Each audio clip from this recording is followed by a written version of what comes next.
Herkese merhaba. Saça bak. Çok kabarık. Hoş geldiniz. Geçen videoda ne yaptık?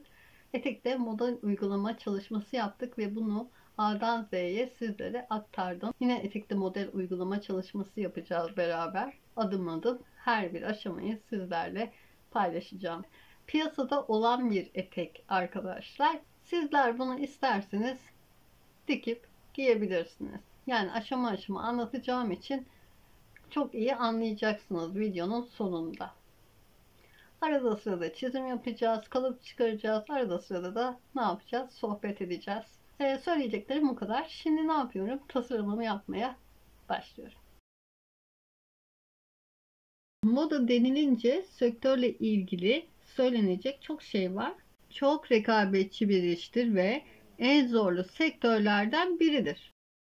Moda tasarımcıları ayrıntılara çok dikkat etmeli ve kreatif olmalıdır. Ayrıca kalıpların dışında düşünmeleri gerekir. Moda tasarımcıları çevrelerindeki dünyada neler olup bittiğinin her zaman farkında olmalıdır. Trendleri yakından takip etmeleri ve güncel olayları takip etmeleri gerekir. Ayrıca insanların ne istediğini, nasıl istediğini ve nasıl görünmek istediğini de anlamaları gerekir.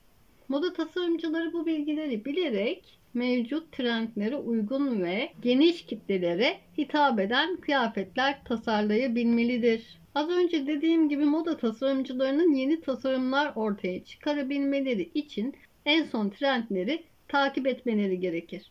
Eğer yapmazlarsa bunu yapan diğer tasarımcıların gerisinde kalırlar. Bu sektörde başarılı olmak için sürekli olarak rekabette olmanız ve diğerlerini yenmenin yollarını bulmanız gerekiyor. Moda tasarımcılarının satışları arttırabilmesinin bir yolu da nedir? Pazarlama stratejileridir. Bunlar reklam olur, halkla ilişkiler ve promosyonlar olur. Reklam nedir biliyorsunuz?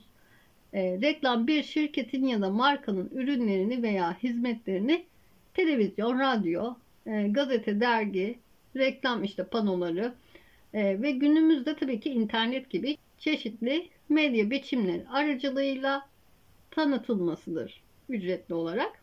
Halkla ilişkiler işte markanızı ve ürününüzü genel halka tanıtmayı içerir. Promosyonlar mesela aynı şekilde indirimler, eşantiyonlar, yarışmalar ve özel teklifleri içerir. Tüm bu yöntemlerde satışları ne yapar? Arttırmaya yardımcı olur. Reklamınızı gördüklerinde, promosyonunuzu duyduklarında satın alma olasılıkları daha yüksektir. Tüm başarılı moda tasarımcılarının paylaştığı tek bir istek nedir? Tabii ki itibardır arkadaşlar.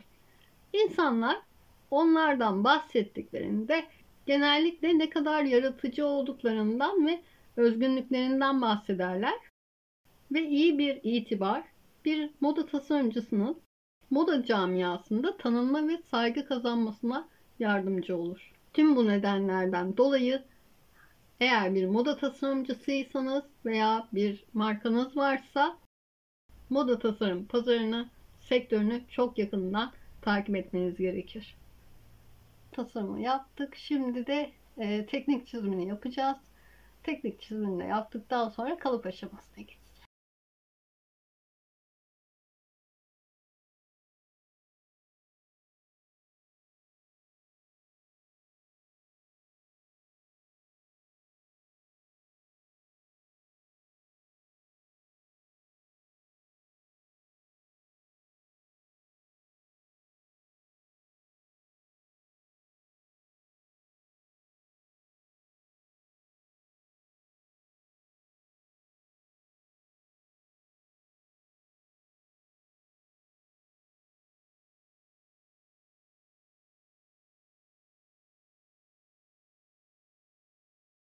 Bir haberim var. Bu haberim sizi ilgilendiriyor.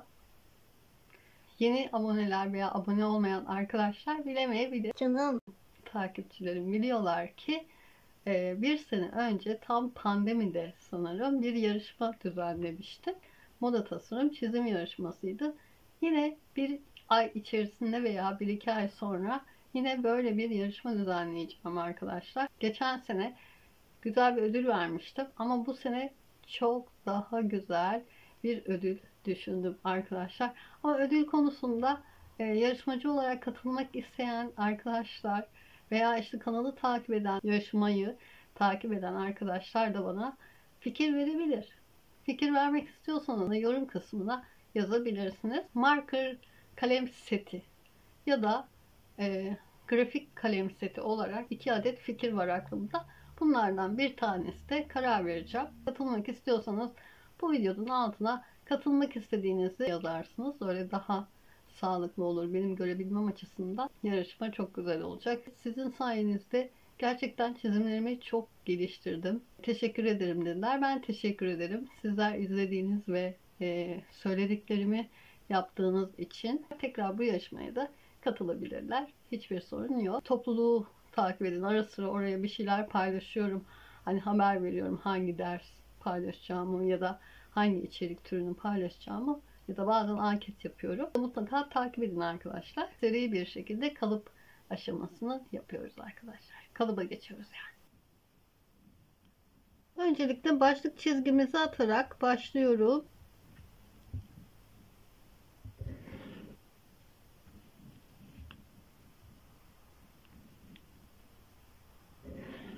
Bugünkü tasarımımız hem kloş bir etek hem de üzerinde plisole çalışmaları yapacağız arkadaşlar. Başlığımı yazıyorum. Eşer 25 santim. Burada çok önemli bir formül var. Çok önemli bir formülümüz var. Öncelikle bel yazalım. Nedir formülümüz? Bel 60 yazacağım. Bel 60 santim. Bel 60 santim bölü 3. Etek boyu şuraya 20 santim yazalım da. Eteğimiz kloş etek arkadaşlar. Size kloş eteklerde kumaş hesabından bahsedeceğim şimdi. Çift renk kumaştan bel bölü 3 artı etek boyu alınır arkadaşlar. Teken kumaştansa bel bölü 3 artı 2 etek boyu alınır. Bu hesaba göre etek ucuna ek girilebilir. Ek girilmemesi için çift en kumaşın karesi alınır. Eğer kalçanın sıkı oturması istenirse bel bölü 3 eksi 2, eksi 3, eksi 4 santimlerle hazırlanır. Eğer bel dar gelirse de ütü ile esnetilir. Buraya not olarak bunu eklemek istiyorum. Ne demiştim? Çift renk kumaşlardan bel bölü 3 artı etek boyu alınır. Bu hesaba göre etek ucuna ek girilebilir. Ek girilmemesi için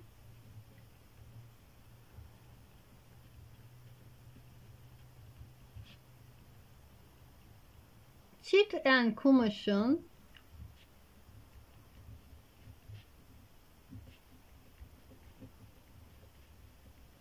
karesi alınır. Kalçanın sıkı oturması istenirse bel bölü 3 eksi 2 eksi 3 eksi 4 santim ile hazırlanır. Eğer bel kısmı dar gelirse ütü ile esnetilir. Notumuzu da aldık. Şimdi sayfamı şimdilik şuraya bırakıyorum. Farklı renkte bir A4 kağıdı alıyoruz. Bir adet dikey, bir adet de yatay olmak üzere 2 adet çizgi çekiyorum sayfamın üzerine. İskelet oluşturuyoruz. Eşelim 25 santim demiştim. Eşelimi alıyorum. Tasarladığım etekte kalçanın biraz sıkıca oturması gerekiyor. Bel bölü 3 eksi 1 santimden 19 santimi buluyorum. İşaretliyorum. Aynı şekilde buradan da 19 santimi bulup işaretliyorum. Noktaları birleştirdim. Etek boyu 45 santimdi. Buradan da 45 santim bulup işaretledim. 8 santimi bulup işaretliyorum. Buradan da ve buradan da 8 santimi bulup işaretledim arkadaşlar. Aşağıya doğru 45 santimi bulup her bir noktada ne yapıyorum? İşaretliyorum. Cetvelimle çizgiler çekiyorum. Buradan aşağıya doğru 10 santimi bulup her parçada işaretliyorum. 10 santim.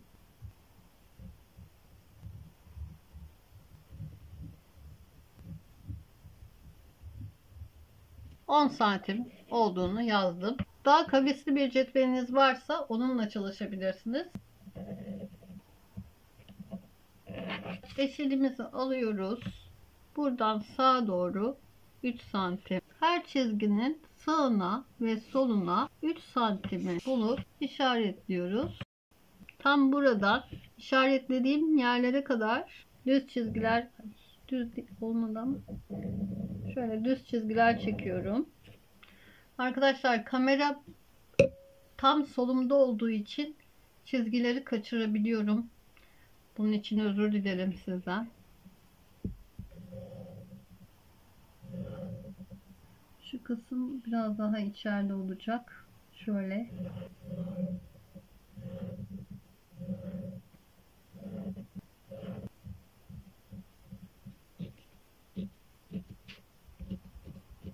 Her bir plisole çalışmasını yaptım burada.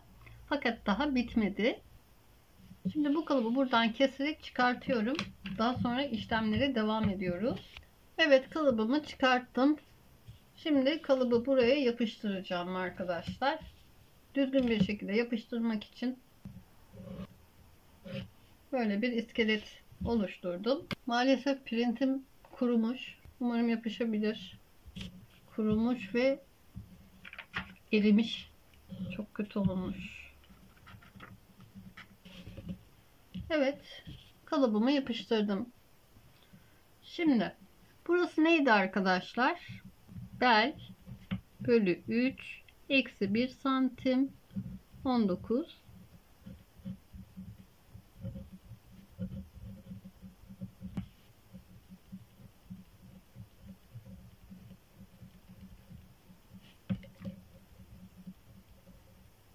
Etek boyu 45 santim.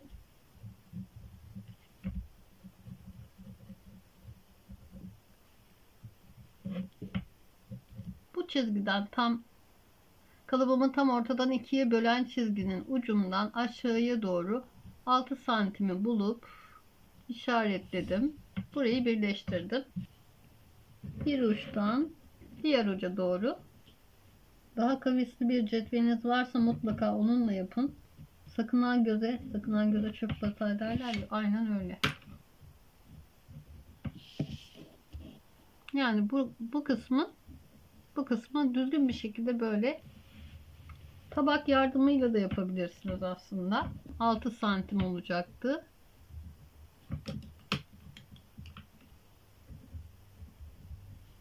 Daha sonra üzerine plisole çalışmaları yapılır. Kloş etekte ön ve arka ortası verev geldiğinden kumaş cinsine göre 1 ila 10 santim arasında sarkma yapabilir. Etek askıda bir hafta bekletilir. Sarkıtılır. Sarkan kısım kesilerek atılır. Daha sonra plisole çalışması yapılır. Evet, tasarımımızın Kalıbı da bu şekilde olacak. Bu kalıp genel bir kalıptır arkadaşlar. Kloşeteğin ne olduğunu zaten biliyorsunuz. Dümdüz bir kalıptır. Bunlar da plie-soleil çalışmasıdır arkadaşlar. Burada en önemli kısım buradaki formüllerimizdir. Çıkarttık. Böylece yine etekte bir model uygulama gösterdim sizlere. Abone oluyorsunuz. Bana destek olmak istiyorsanız eğer. Böyle bu videonun da sonuna geldik. Hoşça kalın, mutlu kalın ve bay bayın arkadaşlar.